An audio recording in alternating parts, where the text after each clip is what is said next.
ಕನ್ನಡ ನಾಡು ಇದು ಕನ್ನಡಿಗರ ನಾಡಿಮಿಡಿತ. ಏನಿವತ್ತು ದೇಶದ ಪ್ರಧಾನಮಂತ್ರಿಗಳಾದಂಥ ನರೇಂದ್ರ ಮೋದಿಜಿಯವರು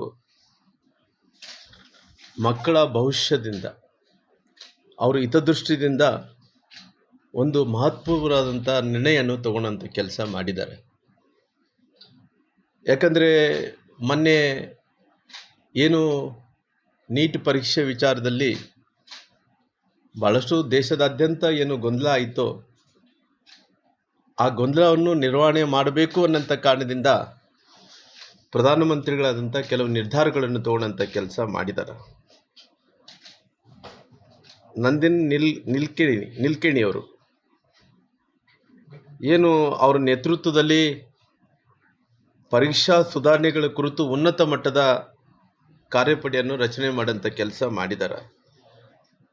ಆ ಕಾರ್ಯಪಡೆಯ ವರದಿಯ ಆಧಾರದ ಮೇಲೆ ಮುಂಬರುವಂಥ ಪರೀಕ್ಷೆಗಳು ನಡಿಬೇಕು ಅನ್ನೋಂಥ ತೀರ್ಮಾನವನ್ನು ಕೂಡ ತಗೊಂಡಂಥ ಕೆಲಸ ಮಾಡಿದ್ದಾರೆ.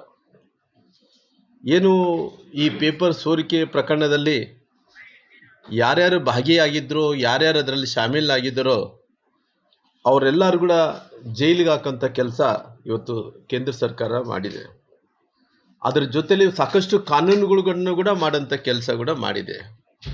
ಬಹುಶಃ ಒಂದು ಫಾಸ್ಟ್ ಟ್ರ್ಯಾಕ್ ಕೋರ್ಟು ಈ ರೀತಿ ಪ್ರಶ್ನೆ ಪತ್ರಿಕೆ ಸೋರಿಕೆ ಆದಂಥ ಟೈಮಲ್ಲಿ ಫಾಸ್ಟ್ ಟ್ರ್ಯಾಕ್ ಕೋರ್ಟ್ಗಳು ಇರಬೇಕು.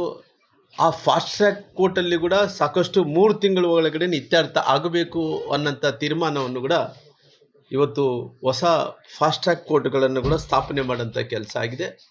ಜೊತೆಲಿ ಪಾರ್ಲಿಮೆಂಟಲ್ಲಿ ಕೂಡ ಈ ಬಿಲ್ ಬಗ್ಗೆ ಸಾಕಷ್ಟು ಚರ್ಚೆಗಳಾಗ್ತಾ ಇದ್ದಾವೆ. ಇವತ್ತು ಬಹುಶಃ ಪಾರ್ಲಿಮೆಂಟಲ್ಲಿ ಚರ್ಚೆ ಆಗೋಂಥ ಟೈಮಲ್ಲಿ ಮೊನ್ನೆ ಪ್ರಧಾನಮಂತ್ರಿಗಳು ಅವರು ಉಲ್ಲೇಖನ ಮಾಡೋಂಥ ಟೈಮಲ್ಲಿ ಏನು ಇವತ್ತು 10 ವರ್ಷಗಳ ಕಾಲ ಜೈಲು ಶಿಕ್ಷೆ, 10 ಲಕ್ಷ ರೂಪಾಯಿ ದಂಡ, ಸಾಕಷ್ಟು 10 ಕೋಟಿ ದಂಡ, ನಂತರ ಸಾಕಷ್ಟು ನಿಯಮಾವಳಿಯನ್ನು ಕೂಡ ಮಾಡೋಂಥ ಕೆಲಸ ಮಾಡಿದ್ರೆ ಮುಂದಕ್ಕೆ ಇದನ್ನ ಎಂಥ ಪರಿಸ್ಥಿತಿಯಲ್ಲೂ ಕೂಡ ಅದು ಮರಳು ಕಳಿಸ್ಬಾರ್ದು ಅನ್ನೋಂಥ ಕಾರಣದಿಂದ ಇವತ್ತು ನಂದನ್ ನಿಲ್ಕೇಣಿ ಅವರ ನೇತೃತ್ವದಲ್ಲಿ ಒಂದು ದೊಡ್ಡ ತಂಡವನ್ನು ಕೂಡ ನೇತೃತ್ವವನ್ನು ಕೂಡ ವಹಿಸೋಂಥ ಕೆಲಸ ಮಾಡಿದ್ದಾರೆ. ಇವತ್ತು ಸಂಸತ್ತಿನಲ್ಲಿ ಕಠಿಣವಾದಂಥ ಕಾನೂನು ಅಂಶಗಳನ್ನು ಕೂಡಿದಂಥ ಶಾಸನಬದ್ಧವಾದಂಥ ಒಂದು ತರಬೇಕು ಅನ್ನೋಂಥ ಪ್ರಯತ್ನ ಏನು ಮಾಡ್ತಾ ಇದ್ದಾರೋ ದೇಶದ ಪ್ರಧಾನಮಂತ್ರಿಗಳಂತ ನರೇಂದ್ರ ಮೋದಿಜಿಗಳು ಮಕ್ಕಳ ಭವಿಷ್ಯದ ಹಿತದೃಷ್ಟಿದಿಂದ ಅವರು ಪ್ರಮುಖವಾದಂತೆ ಹೆಜ್ಜೆ ಇಡೋಂಥ ಕೆಲಸ ಕೂಡ ಮಾಡಿದ್ದಾರೆ. ಇವತ್ತು ನಾನೇನು ಹಿಂದಕ್ಕೆ ಹೋಗಿ ಯಾವುದು ಹಿಂಗಾಯಿತು, ಅವ್ರ ಕಾಲದಲ್ಲಿ ಹಿಂಗಾಯಿತು ಅದರ ಬಗ್ಗೆ ಯಾವುದೇ ಉಲ್ಲೇಖನೆ ಮಾಡೋಕ್ಕೋಗಲ್ಲ. ಇವತ್ತು ಪ್ರಧಾನಮಂತ್ರಿಗಳು ದೇಶದ ಯುವಜನತೆಗೆ ಮೋದಿಜಿಯವರು ಅವರು ಜೊತೆಲಿ ಇದ್ದಾರೆ ಅನ್ನೋಂಥ ಮಾತನ್ನು ಹೇಳೋದ್ರ ಜೊತೆಲಿ ವಿದ್ಯಾರ್ಥಿಗಳ ಜೊತೆಯಲ್ಲಿ ದೇಶದ ಯುವಜನತೆ ಭಾವನೆಗಳಿಗೆ ಯಾವುದೇ ರೀತಿಯಲ್ಲಿ ತೊಂದರೆ ಆಗಲಾರ್ದಂತೆ ಮೋದಿಜಿಯವರು ಇದ್ದಾರೆ ಅನ್ನೋಂಥದ್ದು ಕೂಡ ನೋಡಿಸ್ಕೊಡೋಂಥ ಕೆಲಸ ಮಾಡಿದ್ದಾರೆ. ಇದರ ಜೊತೆಲಿ ಬಹುಶಃ ಮುಂದಿನ ದಿನಗಳಲ್ಲಿ ಇನ್ನು ಮುಂದೆ ಯಾವುದೇ ಪ್ರಶ್ನೆ ಪತ್ರಿಕೆ ಸೋರಿಕೆ ಆದಂಥ ಈ ರೀತಿ ಆದ್ರಿಗಿನ ಬಹುಶಃ ಅವರಿಗೆ ಭಾಳಷ್ಟು ಕಠಿಣವಾದಂಥ ಕಾನೂನುಗಳನ್ನು ಪ್ರಧಾನಮಂತ್ರಿ ನರೇಂದ್ರ ಮೋದಿಜಿಯವರು ನೇರವಾಗಿ ಅವರೇ ಟ್ವೀಟನ್ನು ಮಾಡೋದ್ರ ಮೂಲಕ, ಅವರೇ ಲೈವಲ್ಲಿ ಬರೋದ್ರ ಮೂಲಕ ಮುಂದಿನ ದಿನಗಳಲ್ಲಿ ಭವಿಷ್ಯದಲ್ಲಿ ಮಕ್ಕಳ ಅವರು ಸದೃಢತೆಯನ್ನು ಅವ್ರನ್ನ ಭವಿಷ್ಯವನ್ನು ರೂಪಿಸ್ಕೊಡೋಂಥ ಕೆಲಸ ಮೋದಿಜಿ ಅವರು ಕೂಡ ಮಾಡ್ತಾ ಇದ್ದಾರೆ. ಜೊತೆಲಿ ಇವತ್ತು ಕರ್ನಾಟಕ ರಾಜ್ಯದಲ್ಲಿ ಸರ್ಕಾರ ಐತೆ. ಬಹುಶಃ ಸರ್ಕಾರ ಇದ್ದಂಥ ಟೈಮಲ್ಲಿ ಇವತ್ತು ನಾನು ಈ ರಾಜ್ಯ ಸರ್ಕಾರಕ್ಕೆ ನಾನು ಕೇಳ್ತೀನಿ, ಇವತ್ತು ರಾಜ್ಯದಲ್ಲಿ ಇವತ್ತು ಬರಗಾಲ ಅಂತೂ ಚಾಯಿಸ್ತಾ ಇದೆ. ಬರಗಾಲ ಎಲ್ಲಿ ನೋಡಿದ್ರಿಗನ ಬರಗಾಲ ಜೊತೆಲಿ ಯಾರಿಗೂ ಕೂಡ ಸಾಕಷ್ಟು ತೊಂದರೆದಲ್ಲಿ ಇದ್ದಾರೆ. ರಾಜ್ಯದಲ್ಲಿದ್ದಂಥ ರೈತರು ಕೂಡ ಸಂಕಷ್ಟದಲ್ಲಿದ್ದಾರೆ. ಆದರೆ ರಾಜ್ಯ ಸರ್ಕಾರ ಇಷ್ಟು ದಿನಗಳ ಕಾಲ ಮಳೆ ಆಗಲಿಲ್ಲ, ಸಾಕಷ್ಟು ಜಮೀನುಗಳ ಎಲ್ಲ ಕೂಡ ಒಣಗಿ ಹೋಗ್ತಾ ಇದ್ದಾವೆ, ದನಕರುಗಳಿಗೆ ನೀರಿಲ್ಲ, ಮೇವಿಲ್ಲ, ಜನರಿಗೆ ಕುಡಿಲಿಕ್ಕೆ ನೀರಿಲ್ಲ. ಇಂಥ ಸಂದರ್ಭದಲ್ಲಿ ಇವರು ಮುಖ್ಯಮಂತ್ರಿಗಳು ಪರಿಹಾರವನ್ನು ಘೋಷಣೆ ಮಾಡೋದು ಬಿಟ್ಟು ಯಾಕೆ ಈ ಡ್ರೋನ್ ಸರ್ವೆ ಇವಾಗ ಯಾಕೆ ಪ್ರಾರಂಭ ಮಾಡಿದಾರೋ ಗೊತ್ತಾಗ್ತಲ್ಲ. ಡ್ರೋನ್ ಸರ್ವೆ ಇವತ್ತು ಯಾವ ರೀತಿಯಲ್ಲಿ ಅಂದರೆ ಅಂಗೈಗೆ ಒಂದು ಗಾಯ ಆದರೆ, ಕೈಗೆ ಗಾಯ ಆದ್ರಿಗಿನ ಯಾವ ರೀತಿ ಕನ್ನಡಿಯಲ್ಲಿ ನೋಡ್ಕೋಬೇಕಾಗುತ್ತೋ ಆ ರೀತಿ ಸರ್ಕಾರ ಅನ್ನೋಂಥದ್ದು ಇವತ್ತು ಆ ಕೆಲಸ ಮಾಡೋಕ್ಕೂ ಹೊಂಟಿದೆ. ಯಾಕಂದರೆ ಇವತ್ತು ಸರ್ಕಾರ ಇಷ್ಟು ದಿನಗಳ ಕಾಲ ಮಾಡಬೇಕಾದಂಥ ಕೆಲಸ ಮಾಡಲಾರ್ದಂತೆ ಇವತ್ತು ಡ್ರೋನ್ ಕಾನೂನು ಮೂಲಕ ಇವತ್ತು ಸರ್ವೆಯನ್ನು ಮಾಡೋಕ್ಕೂ ಹೊರಟಿದ್ದಾರೆ. ನಾನು ಇವತ್ತು ಈ ಸರ್ಕಾರಕ್ಕೆ ಕೇಳ್ತೀನಿ, ಇವತ್ತು ರೈತರೆಲ್ಲರೂ ಕೂಡ ಒಂದು ಕಡೆ ಗುಳೆಗೆ ಹೋಗ್ತಾ ಇದ್ದಾರೆ, ಇವತ್ತು ರೈತರೆಲ್ಲರೂ ಕೂಡ ಒಂದು ಕಡೆ ತೊಂದರೆದಲ್ಲಿದ್ದಾರೆ. ಇವತ್ತು ನಮ್ಮ ಭಾಗದಲ್ಲಿ ನಾವೆಲ್ಲರೂ ಕೂಡ ತುಂಗಭದ್ರಾ ಜಲಾಶಯಕ್ಕೆ ಅವಲಂಬಿತವಾದಂಥ ರೈಟ್ ಬ್ಯಾಂಕು ಲೆಫ್ಟ್ ಬ್ಯಾಂಕ್ನ ರೈತರೆಲ್ಲರೂ ಕೂಡ ಸಂಕಷ್ಟದಲ್ಲಿದ್ದು ಕುಡಿಲಿಕ್ಕೆ ನೀರಿಲ್ಲಾರ್ದಂತೆ ಕೆರೆಗಳೆಲ್ಲ ಕೂಡ ಬತ್ತಿ ಹೋಗುವಂಥ ಟೈಮಲ್ಲಿ ಇವತ್ತು ರೈತರಿಗೆ ತಕ್ಷಣವೇ ಪರಿಹಾರವನ್ನು ಘೋಷಣೆ ಮಾಡಬೇಕಾಗಿತ್ತು ಮುಖ್ಯಮಂತ್ರಿಗಳು. ಯಾಕಂದರೆ ಇವತ್ತು ಮುಖ್ಯಮಂತ್ರಿಗಳಾದ ನಂತರ ಅವರು ಬೆಂಗಳೂರಿಗೆ ಡೆಲ್ಲಿಗೆ ಸೀಮಿತ ಆಗಿಬಿಟ್ಟಾರ. ಅದು ಮೊನ್ನೆ ಚಿತ್ರದುರ್ಗದಲ್ಲಿ ಬಂದು ಅಲ್ಲಿ ಒಂದು ಸಭೆ ಮಾಡಿದ್ದ ಬಿಟ್ಟರೆ ಅವರು ಏನು ಮಾಡಿದಾರ ಮುಂದಕ್ಕೆ ಹೋಗಿ ಅಂದ್ರೆ ಡ್ರೋನ್ ಕ್ಯಾಮ್ರಾದಲ್ಲಿ ಇವತ್ತು ಸರ್ವೆ ಮಾಡೋಕ್ಕೆ ಹೊಂಟಾರ. ಅದು ಬಿಟ್ಟು ಬೇರೆ ಏನು ಕೂಡ ಕೊಟ್ಟು ಆಗಲಿಲ್ಲ. ಇವತ್ತು ಸರ್ಕಾರ ಇವತ್ತು ಏನು ಪರಿಹಾರವನ್ನು ಕೊಡಬೇಕಾಯಿತು ತಕ್ಷಣ ಕೊಡೋಂಥ ಕೆಲಸ ಆಗಬೇಕಾಗಿದೆ. ಜೊತೆಲಿ ನಾನು ಈ ಸರ್ಕಾರಕ್ಕೆ ಕೇಳ್ತೀನಿ, ರೈತರೆಲ್ಲರೂ ಕೂಡ ಒಂದು ಪರಿಹಾರವನ್ನು ಕೊಡಬೇಕು ಅಂದೇಳಿ ಪಾಪ ಇವತ್ತು ರೈತರೆಲ್ಲರೂ ಕೂಡ ಜಿಲ್ಲಾಧಿಕಾರಿಗಳ ಕಚೇರಿಗೆ ಹೋಗ್ತಾ ಇದ್ದಾರೆ, ಜೊತೆಲಿ ಸಂಬಂಧಪಟ್ಟಿದ್ದಂಥ ಅಧಿಕಾರಿಗಳ ಜೊತೆಲಿ ಕೂಡ ಹೋಗ್ತಾ ಇದ್ದಾರೆ. ಅವ್ರಿಗೆ ನಾನು ಮಂತ್ರಿಗಳಿಗೆ ರಾಮಲಿಂಗಾರೆಡ್ಡಿ ಅವರು ಕೂಡ ಅವ್ರಿಗೆ ನೀರಾವರಿ ಮಂತ್ರಿಗಳಿಗೆ ನಾನು ಮಾತಾಡಿದೆ ಫೋನ್ ಮೂಲಕ. ದಯವಿಟ್ಟು ಅಣ್ಣವ್ರೆ, ನಮ್ಮ ಭಾಗದಲ್ಲಿದ್ದಂಥ ಲೆಫ್ಟ್ ಬ್ಯಾಂಕು ಮತ್ತು ರೈಟ್ ಬ್ಯಾಂಕಲ್ಲಿದ್ದಂಥ ರೈತರೆಲ್ಲರೂ ಕೂಡ ತೊಂದರೆದಲ್ಲಿದ್ದಾರೆ, ಕುಡಿಲಿಕ್ಕೆ ನೀರನ್ನಾಗಲಿ ವ್ಯವಸ್ಥೆ ಮಾಡಿಕೊಟ್ರಿ ಅಂದರೆ ರಾಮ್ಲವರೇ ಅಲ್ಲಿ 0.2 TMC ಕಳೆದ ವರ್ಷ ಕೊಡಬೇಕಾಯ್ತು, ನಮ್ಗೆ ಕೊಟ್ಟಿಲ್ಲ. ಈ ಸಾರಿ ಕೂಡ 25 TMC 30 TMC ನೀರಿದಾವೆ. ಜೊತೆಲಿ ಇನ್ಫ್ಲೋ ಕೂಡ ಚೆನ್ನಾಗಿ ಆಗ್ತಾಯಿದೆ. ಎಷ್ಟಿದೆ ಕರೆಕ್ಟಾಗಿ ಇನ್ಫ್ಲೋ ಗೊತ್ತಿಲ್ಲ, ಇನ್ಫ್ಲೋ ಗೊತ್ತಿದೆ 19,000 ಇದೆ. ದಯವಿಟ್ಟು ಅದನ್ನು ಸ್ವಲ್ಪ 32.5 TMC ನೀರು ಏನಿದೆನೋ ನಮಗೆ ಅನುಕೂಲ ಮಾಡಿಕೊಟ್ರಿ ಅಂತೇಳಿ ಮಂತ್ರಿಗಳಿಗೂ ಕೂಡ ನಾನು ವಿನಂತಿ ಮಾಡೋಂಥ ಕೆಲಸ ಕೂಡ ನಾನು ಮಾಡೀನಿ. ನಾನು ಇವತ್ತು ಮುಖ್ಯಮಂತ್ರಿಗಳು ಈ ರೀತಿ ತಕ್ಷಣವೇ ರೈತರಿಗೆ ಬೇಕಾದಂಥ ರೆಸ್ಪಾನ್ಸನ್ನು ಮಾಡಿ ಬರ ಪರಿಹಾರವನ್ನು ಬಿಡುಗಡೆ ಮಾಡೋದು ಬಿಟ್ಟು ಅವ್ರು ಮಾಡಿರೋಂಥ ಲಾಭ ಏನು ಅಂದ್ರಿಗಿನ ಈ ಗ್ಯಾರಂಟಿ ಸಮಿತಿ ಅಧ್ಯಕ್ಷರಾದಂಥ ಕ್ಯಾಬಿನೆಟ್ ದರ್ಜೆ ಸಚಿವರಾಗಿ ಕ್ಯಾಬಿನೆಟ್ ದರ್ಜೆ ಅಂದರೆ ಅವ್ರಿಗೆ ಕ್ಯಾಬಿನೆಟ್ದ ಮಂತ್ರಿಗಳು ಯಾವ ರೀತಿಯಲ್ಲಿ ಅವ್ರಿಗೆ ಒಂದು ಡೆಕೋರಮ್ ಇರುತ್ತನೋ, ಅವ್ರಿಗೆ ಯಾವ ರೀತಿಯಲ್ಲಿ ಪ್ರೋಟೋಕಾಲ್ ಇರ್ತಾನೋ ಆ ಗ್ಯಾರಂಟಿ ಸಮಿತಿ ಅಧ್ಯಕ್ಷರಿಗೆ ಇವತ್ತು ಆ ದರ್ಜೆಯ ಸ್ಥಾನವನ್ನು ಕೂಡ ಕೊಡೋಂಥ ಕೆಲಸ ಮಾಡಿದಾರೆ. ಬಹುಶಃ ಈ ವಿಚಾರದಲ್ಲಿ ಯಾರನ್ನ ಕೇಳಲಾರ್ದಂತೆ ಅವರು ತಕ್ಷಣವೇ ಇವತ್ತು ಗ್ಯಾರಂಟಿ ಸಮಿತಿ ಅಧ್ಯಕ್ಷರಿಗೆ ಎಲ್ಲವನ್ನು ಕೂಡ ಸ್ಥಾನವನ್ನು ಕೊಡೋಂಥ ಕೆಲಸ ಮಾಡಿದ್ದಾರೆ. ಇವತ್ತು ಈ ರೈತರ ಪರಿಹಾರವನ್ನು ಕೊಡ್ರಿ ಅಂದ್ರಿಗಿನ ಇಲ್ಲ ರೀ ಡ್ರೋನ್ ಕ್ಯಾಮರಾ ಸರ್ವೆ ಆಗಬೇಕು, ಕೇಂದ್ರಕ್ಕೆ ಪತ್ರ ಬರೆದಿದ್ದೀನಿ, ಅದು ಬಿಟ್ಟು ಬೇರೆ ಏನೂ ಕೂಡ ಆಗ್ತಾ ಇಲ್ಲ. ಅದಕ್ಕೋಸ್ಕರ ಇವತ್ತು ರೈತರೆಲ್ಲರೂ ಕೂಡ ಸಂಕಷ್ಟದಲ್ಲಿದ್ದಾರೆ, ಅವರು ಪರಿಹಾರವನ್ನು ಕೊಡೋಕ್ಕಾಗ್ತಾ ಇಲ್ಲ. ಗ್ಯಾರಂಟಿ ಸಮಿತಿಯ ಅಧ್ಯಕ್ಷರಿಗೆ ಮಾತ್ರ ಅವ್ರು ಎಲ್ಲ ರೀತಿಯಲ್ಲಿ ಕೂಡ ಹಣವನ್ನು ತುಂಬಿಸೋಂಥ ಕೆಲಸ ಮಾಡ್ತಾ ಇದ್ದಾರೆ. ರೈತರೆಲ್ಲರೂ ಕೂಡ ಬೀದಿ ಪಾಲಾಗ್ತಾ ಇದ್ದಾರೆ, ರೈತರೆಲ್ಲರೂ ಕೂಡ ಸಂಕಷ್ಟದಲ್ಲಿದ್ದಾರೆ. ರೈತರ ಪಾಲಿಗೆ ಎಳೆನೀರು ಬಿಟ್ಟಂಥ ಕೆಲಸ ಇವತ್ತು ಸರ್ಕಾರ ಕೂಡ ಮಾಡ್ತಾ ಇದೆ. ಜೊತೆಲಿ ಈ ಸರ್ಕಾರದಲ್ಲಿ ಯಾರು ಖುಷಿಯಾಗಿರೋಂಥದ್ದು ಈ ನಾಡಿನ ಜನರು ಯಾರು ಕೂಡ ಖುಷಿಯಾಗಿಲ್ಲ. ಈ ನಾಡಿನ ಜನರು ರೈತರೆಲ್ಲರೂ ಕೂಡ ಗೋಳಾಕ್ಕೊತ ಇದ್ದಾರೆ. ಇವತ್ತು ಬಡವರೆಲ್ಲರೂ ಕೂಡ ಗೊಳೆಗೆ ಹೋಗ್ತಾ ಇದ್ದಾರೆ. ಯಾವುದೇ ಅಭಿವೃದ್ಧಿ ಕೆಲಸಗಳು ಆಗ್ತಾ ಇಲ್ಲ. ಅಭಿವೃದ್ಧಿ ಕೆಲಸಗಳೆಲ್ಲ ಗುಂಡೋಗ್ತಿದ್ದ ಒಂದೇ ಒಂದು ಖುಷಿ ಇರೋದಪ್ಪ ಅಂದ್ರಿಗಿನ ಈ ಗ್ಯಾರಂಟಿ ಸಮಿತಿಯ ಸದಸ್ಯರೇನು ಮಾಡ್ಕೊಂಡಾರಲ್ಲ, ಈ ಗ್ಯಾರಂಟಿ ಈ ಸಮಿತಿಯ ಸದಸ್ಯರ ಜೊತೆಲಿ ಅಧ್ಯಕ್ಷರು ಖುಷಿಯಾಗಿದ್ದಾರೆ. ಅವರ ಅಧ್ಯಕ್ಷರು ಗ್ಯಾರಂಟಿ ಸಮಿತಿಯ ಅಧ್ಯಕ್ಷರು ಖುಷಿಯಾಗಿದ್ದಾರೆ, ಜೊತೆ ಉಪಾಧ್ಯಕ್ಷರು ಜೊತೆಲಿ ಅವ್ರಿಗೆ ಏನು ಇವತ್ತು ಏನು ಈ ಸಚಿವರು ಯಾರ್ಯಾರು ಮಂತ್ರಿಗಳಾಗಿದ್ದಾರೆ ಅವರೆಲ್ಲರೂ ಖುಷಿಯನ್ನು ಬಿಟ್ಟರೆ ಬೇರೆ ಕೂಡ ಯಾರು ಕೂಡ ಆಗ್ತಾಯಿಲ್ಲ. ಅದಕ್ಕೋಸ್ಕರವಾಗಿ ಇವತ್ತು ಕಾಂಗ್ರೆಸ್ಸಿನ ಸರ್ಕಾರ ಬಂದ ಮೇಲೆ ಇವತ್ತು ಯಾರು ಈ ರಾಜ್ಯದ ಜನರು ತೃಪ್ತಿಯಾಗಿಲ್ಲ, ರೈತರು ತೃಪ್ತಿಯಾಗಿಲ್ಲ. ಅವ್ರಿಗೆ ಬೇಕಾದಂಥ ಗ್ಯಾರಂಟಿ ಸಮಿತಿಯಲ್ಲಿ ಸದಸ್ಯರು ಅವರು ಚೆನ್ನಾಗಿದ್ದಾರೆ, ಜೊತೆಲಿ ಅವ್ರ ಅಧ್ಯಕ್ಷರು ಚಲೋ ಇದ್ದಾರೆ, ಜೊತೆಲಿ ಅವ್ರ ಸಚಿವರು ಎಲ್ಲರೂ ಕೂಡ ಹ್ಯಾಪಿಯಾಗಿದ್ದಾರೆ. ಇವತ್ತು ಹೈಕಮಾಂಡಿಗೆಲ್ಲ ಕೂಡ ಏನು ಕಪ್ಪು ಕಾಣಿಕೆಯನ್ನು ಕೊಡಬೇಕಾಯ್ತು ಎಲ್ಲವನ್ನು ಕೂಡ ಕೊಡೋಂಥ ಕೆಲಸ ಮಾಡ್ತಾರೆ. ಅವ್ರ ಜೋಬನ್ನು ತುಂಬಿಸಬೇಕಾಯ್ತು ಅವೆಲ್ಲ ಕೂಡ ಜೋಬನ್ನು ತುಂಬಿಸೋಂಥ ಕೆಲಸ ಮಾಡ್ತಿದ್ರೆ ಅವರು ಹೈಕಮಾಂಡು ಅವ್ರ ಗ್ಯಾರಂಟಿ ಸಮಿತಿಯ ಅಧ್ಯಕ್ಷರು ಉಪಾಧ್ಯಕ್ಷರು ಜೊತೆಲಿ ಅವರಿದ್ದಂಥ ಸಚಿವರು ಮಾತ್ರ ಹ್ಯಾಪಿಯಾಗಿದ್ದಾರಾಗಲಿ ಯಾರು ಕೂಡ ಹ್ಯಾಪಿಯಾಗಿಲ್ಲ ಅನ್ನೋಂಥ ಮಾತನ್ನು ಕೂಡ ಹೇಳೋದು. ಜೊತೆಲಿ ಅವರು ಹೈಕಮಾಂಡ್ ಮೆಚ್ಚೋ ಸಲುವಾಗಿ ಎಲ್ಲ ಕಪ್ಪು ಕಾಣಿಕೆಯನ್ನು ಅಲ್ಲಿ ತುಂಬಿಸೋಂಥ ಕೆಲಸ ಕೂಡ ಮಾಡ್ತಾರೆ. ಅದು ಭಾರತ್ ಜೋಡೋ ಕ್ಲಬ್ಗಳು ಮಾಡಿ ಆದಷ್ಟು ಮತ್ತೆ ಇಡೀ ಜಿಲ್ಲಾ ಮಟ್ಟದಲ್ಲಿ ಅಲ್ಲ ಮಾಡ್ಬೇಕಂತೇಳಿ 15,000 ಕೋಟಿ ರಿಲೀಸ್ ಕೂಡ ಮಾಡಿದಾರ್ರಿ. ಇವಾಗ 15,000 ಕೋಟಿ ರೂಪಾಯಿ ಅವ್ರಿಗಾದ್ರೆ ಬಿಡುಗಡೆ ಮಾಡ್ತಾರ. ಜೊತೆಲಿ ರೈತರಿಗೆ ಇವತ್ತು ರೈತರೆಲ್ಲರೂ ಕೂಡ ಆತ್ಮಹತ್ಯೆಗಳು ಮಾಡ್ತಾ ಇದ್ದಾರೆ, ಯಾವುದೇ ರೀತಿಯಲ್ಲಿ ಕ್ಯಾರಿ ಅಂತ ಇಲ್ಲ. ಜೊತೆಲಿ ರಾಹುಲ್ ಗಾಂಧಿ ಸಾಹೇಬ್ರನ್ನ ನಾನು ಕೇಳ್ತೀನಿ, ನೀವು ಯಾವತ್ತು ಕರ್ನಾಟಕ ಬರ್ತೀರಿ ಹೇಳ್ರಪ್ಪ. ಯಾಕಂದ್ರೆ ಇವತ್ತು ಮೊನ್ನೆನೇ ರಾಹುಲ್ ಗಾಂಧಿ ಅವರು ಏನು ನೀಟ್ ಪರೀಕ್ಷೆ ಕ್ವಶನ್ ಪೇಪರನ್ನು ಸೋರಿಕೆ ಆದಂಥ ಟೈಮಲ್ಲಿ ಎಲ್ಲ ಪೊಲಿಟಿಕಲ್ ಪಾರ್ಟೀಸ್ ನೋಡ್ರಿ ಅವರು ವಿದ್ಯಾರ್ಥಿನಿಯರಿಗೆ ಪೂರ್ತಿ ಹಕ್ಕಿದೆ. ಖಂಡಿತವಾಗಿ ಅವ್ರು ಹೋರಾಟ ಮಾಡಿದ್ದು ತಪ್ಪಲ್ಲ. ಅವರು ಏನು ಮಂತ್ರಿಗಳ ರಾಜೀನಾಮೆ ಕೇಳಿದ್ದು ತಪ್ಪಲ್ಲ.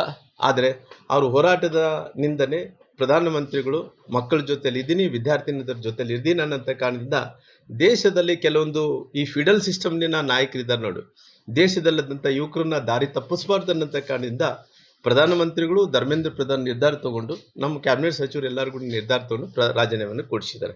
ರಾಜೀನಾಮೆಯನ್ನು ಕೊಡಿಸಿದ ನಂತರ ರಾಹುಲ್ ಗಾಂಧಿ ಅವರು ಇಲ್ಲ ನಾವು ಮಾಡಿದಕ್ಕೋಸ್ಕರವಾಗಿ ರಾಜೀನಾಮೆ ಕೊಟ್ಟಿದ್ದು ಏನನ್ನೋ ಹೇಳ್ಕೊಳ್ಳಿ, ಪೊಲಿಟಿಕಲ್ ಆಗಿ ಅವ್ರಿಗೆ ಲಾಭ ಪಡ್ಕೊಂತಾರೆ ಪಡ್ಕೊಳ್ಳಿ.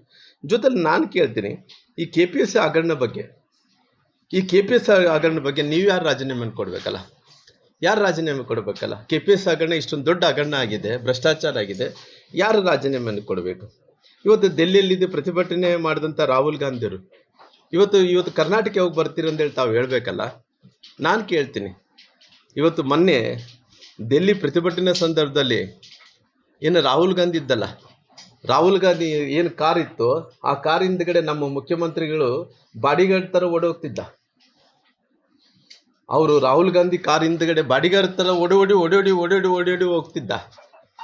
ಈ ಓಡೋಡಿ ಹೋಗೋದ ರೀತಿಯಲ್ಲಿ ನೋಡಿದಂಥ ಟೈಮಲ್ಲಿ ಯಾರನ್ನ ಬಾಡಿಗಾರ್ಡ್ ಏನನ್ನ ಅಂದ್ಕೊಂಡು ಆದ ಮುಖ್ಯಮಂತ್ರಿ ಕೂಡ ಓಡೋಗ್ತದೆ ರಾಹುಲ್ ಗಾಂಧಿ ಕಾರ್ ಹಿಂದ್ಗಡೆ. ಆ ರೀತಿ ಓಡೋಗಂಥ DK ಶಿವಕುಮಾರ್ ಅವರು ಇವತ್ತು ಇಷ್ಟೊಂದು ದೊಡ್ಡ ಭ್ರಷ್ಟಾಚಾರ ಇದೆ, ಇದ್ರ ಬಗ್ಗೆ ನೀವು ಸ್ಪಷ್ಟೀಕರಣ ಕೊಟ್ರಲ್ಲ. ಇಷ್ಟು ಭ್ರಷ್ಟಾಚಾರ ಆದ ನಂತರ ಯಾರು ನೀವು ಮುಖ್ಯಮಂತ್ರಿಗಳು ರಾಜೀನಾಮೆ ಕೊಡ್ತೀರಾ? ಇಲ್ಲಿದ್ರೆ ಅವನು ಪ್ರಿಯಾಂಕಾ ಖರ್ಗೆ ಇದೆ ನೋಡಿ ಗೃಹ ಮಂತ್ರಿಗಳು, ಅವರು ರಾಜೀನಾಮೆ ಕೊಡ್ತಾರ? ಯಾಕೆ ಭಾಳಷ್ಟು ನೀತಿ ಪಾಠ ಮಾಡ್ತಾರೆ.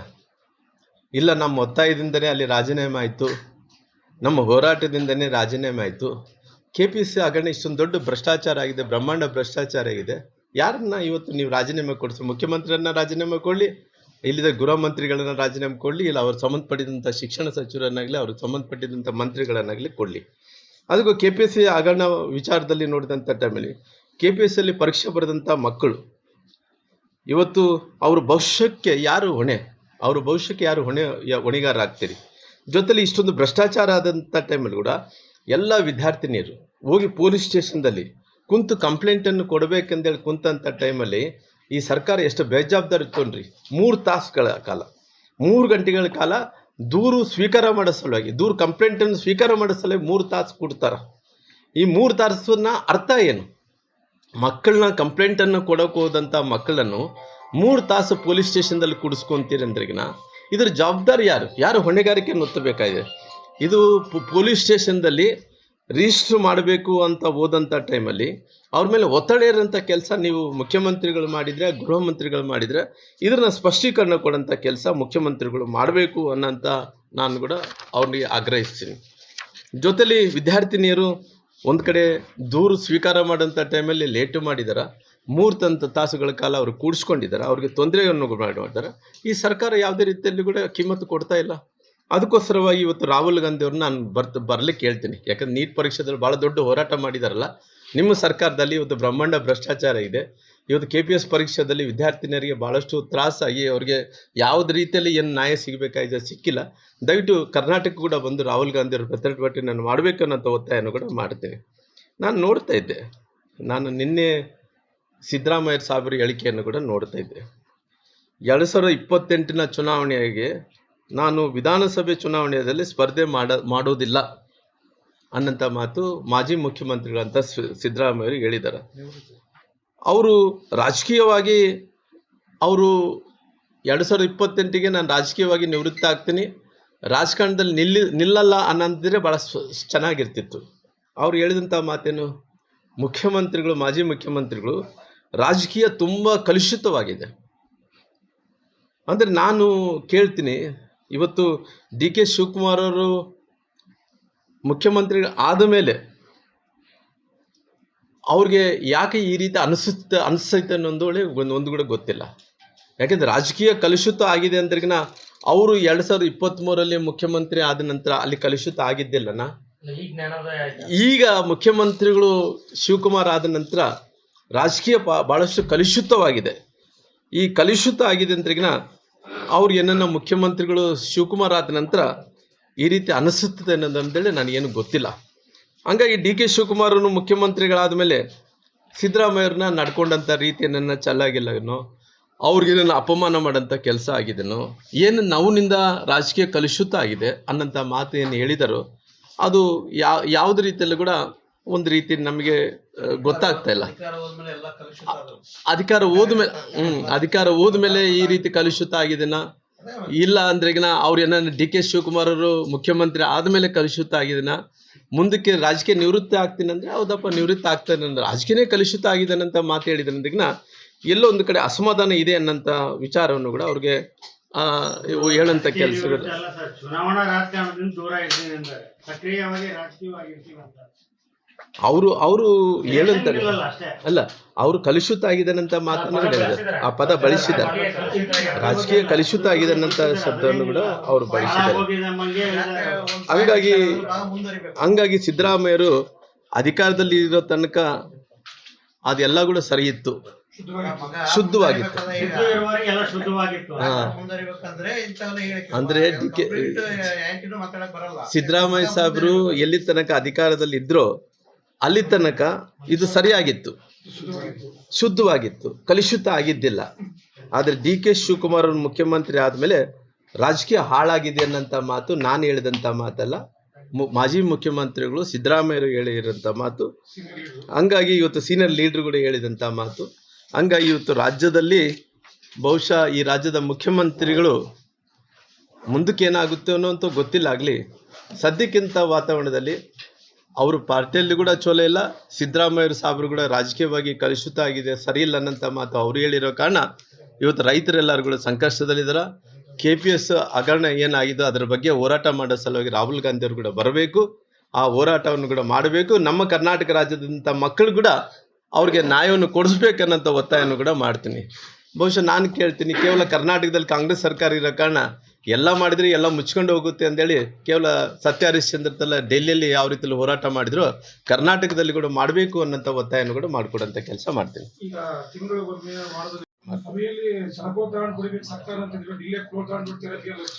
ಇವಾಗ ರೈತರು ನೋಡಿ ಸರ್, ಅಲ್ಲಿ ನಮ್ಮ ಈ left bank, right bank, HLC LLC ಕೆನಾಲ್ದಲ್ಲಿ ಏನು ರೈತರು ಏನು ನೀರು ಬಳಕೆ ಮಾಡಬೇಕಾಯಿತು, ಜಮೀನೆಲ್ಲ ಪೂರ ಒಣಗೋಗಿದೆ ಸರ್. ಯಾವುದು ಕೂಡ ಏನು ರೈತರಿಗೆ ಇವತ್ತು ಇಷ್ಟು ತ್ರಾಸಲ್ಲಿದ್ದಾರೆ, ಅಷ್ಟು ತ್ರಾಸಲ್ಲಿದೆ. ಮುಖ್ಯಮಂತ್ರಿಗಳು ಡ್ರೋನ್ ಸರ್ವೆ ಇವಾಗ ಯಾಕೆ ಬೇಕಿದೆ? ಆಲ್ರೆಡಿ ಸ್ಟ್ಯಾಟಿಸ್ಟಿಕ್ಸ್ ಇದೆ, ಜಿಲ್ಲಾಧಿಕಾರಿಗಳು ಎಲ್ಲ ಸ್ಟ್ಯಾಟಿಸ್ಟಿಕ್ಸ್ ಕೊಟ್ಟಿದ್ದಾರೆ. ಆ ಕೃಷಿ ಇಲಾಖೆ ಸಂಬಂಧಪಟ್ಟಿದ್ದಂಥವ್ರು ಸ್ಟ್ಯಾಟಿಸ್ಟಿಕ್ಸ್ ಅಲ್ಲ ಮಾಡಲಿ, ಟೈಮ್ ಅಲ್ಲ ಇಲ್ಲ ಅಲ್ಲ ಟೈಮು ಆಗೋ ಇವಾಗ ನೋಡೋಣ. ಇವಾಗ ನಮಗೆ ಇವಾಗ ನೀರು ಅಣ್ಣವ್ರು ಹೇಳ್ದಂಗೆ 30,000 ಕ್ಯೂಸೆಕ್ಸ್ ನೀರು ಇದಾವೆ ಸದ್ಯಕ್ಕೆ ವಾತಾವರಣ. 32 TMC ನೀರಿದಾವೆ. ಆ 32 TMC ನೀರು ಏನೋ ಒಂದು ನಿರ್ಧಾರ ತಗೋಬೇಕಲ್ಲ. ಆಲ್ರೆಡಿ ನಮಗೆ 2 ಬೆಳೆ ನಷ್ಟ ಆಗಿದಾವೆ, ಅಷ್ಟು ಬೇಕಲ್ಲ. ಅಂದ್ರೆ ಆಲ್ರೆಡಿ ನಮಗೆ ಒಂದು ಬೆಳೆ ಕಳ್ಕೊಂಡಿವಣ, ಯಾಕಂದ್ರೆ ಬಿಕಾಸ್ ಆಫ್ ದರ್ ನೆಗ್ಲಿಜೆನ್ಸ್ ಅನ್ಕೊಳ್ರಿ. ಇಲ್ಲ ರಾಮ್ಲು ಅವ್ರು ಮಾಡಿದ್ದು ಚಲೋ ಆಗಿದೆ, ಪರ್ಮಿಂಟ ಮಾಡಿದೆ, 2 ಬೆಳೆ ಕಳ್ಕೊಂಡಿವಿ. ನನಗೆ ಇವತ್ತು ರೈತರೆಲ್ಲರೂ ಕೂಡ ನಿಮಗೆ ನನಗಿನ್ನ ಚಲೋ ಗೊತ್ತಿದೆ. ಜಿಲ್ಲಾಧಿಕಾರಿ ಆಫೀಸಲ್ಲಿ ಅಡ್ಡಾಡ್ತಾ ಇದ್ದಾರೆ. ನಮ್ಮ ರೈತರು ಇವತ್ತು ಸಾಕಷ್ಟು ಸಂಕಷ್ಟದಲ್ಲ, ಲೆಫ್ಟ್ ಬ್ಯಾಂಕು ರೈಟ್ ಬ್ಯಾಂಕಿನ ರೈತರು. ಹಂಗಾಗಿ ನಾನೇನು ಹೇಳ್ತೇನೆ, ತೀರ್ಮಾನ ನೀವು ಹೇಳ್ದಂಗೆ 60,000 ಕ್ಯೂಸೆಕ್ಸ್ ಇದ್ರೆ ಮಾತ್ರ ನೀರು ಬಿಡೋಕ್ಕಾಗ್ತಾರೆ ರಾಮ್ಲಂದ್ರಿಗಿನ. ತಕ್ಷಣ ಭದ್ರಾದಿಂದ ತರಿಸ್ಕೊಂತೀರ, ಅಲ್ಲಿ ಇನ್ಫ್ಲೋ ಚೆನ್ನಾಗಿದೆ, ಆ ಕಡೆ ಮಳೆ ಚೆನ್ನಾಗಿ ಆಗ್ತಾಯಿದೆ. ಸರ್ಕಾರ ತೀರ್ಮಾನ ತಗೊಂಡು ನಮ್ಮ ಭಾಗದಲ್ಲಿದ್ದಂಥ ರೈತರನ್ನೆಲ್ಲ ನೋಡ್ರಿ, ಅಲ್ಲಿ ಸಾಕಷ್ಟು ಫುಲ್ ಆಗಿಲ್ಲ.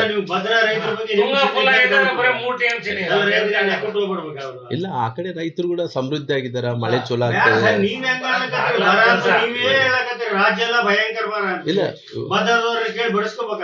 ಇಲ್ಲ ನೋಡೋಣ, ಆ ಕಡೆ ಕೃಷ್ಣ, ಮಲಪ್ರಭಾ, ಘಟಪ್ರಭಾ ಕಡೆ ಹೋದ್ರೆ ಮಳೆ ಜಾಸ್ತಿ ಆಗ್ತದೆ. ಯಾಕಂದ್ರೆ ಆ ಕಡೆ ಮಹಾರಾಷ್ಟ್ರ ಮೋದಿ ಸಾಹೇಬರು ಮಾಡಿದ್ರೆ ಈ ಪರಿಸ್ಥಿತಿನೇ ಬರ್ತಿದ್ದಿಲ್ಲ. 13 ವರ್ಷ ಕಳೆದ್ಬಿಟ್ರು, ಆಗ ಪುಣ್ಯಾತ್ಮರು ಏನೂ ಮಾಡ್ಲಿಲ್ಲ.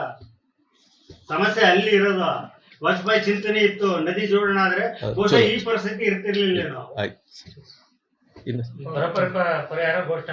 ಹೌದಣ್ಣ, ಬರ ಪರಿಹಾರ ತಕ್ಷಣ ಘೋಷಣೆ ಆಗ್ಬೇಕು ಅನ್ನೋಂಥ ಒತ್ತಾಯನ ಮಾಡೋದ್ರ ಜೊತೆಲಿ ಇಲ್ಲಿ ಹೋರಾಟ ಕೊಡಬೇಕು, ನಮ್ಮ ಮಕ್ಕಳಿಗೆ ಜಸ್ಟಿಸ್ ಅನ್ನು ಕೊಡಿಸ್ಬೇಕನ್ನಂತ ಒತ್ತಾಯ.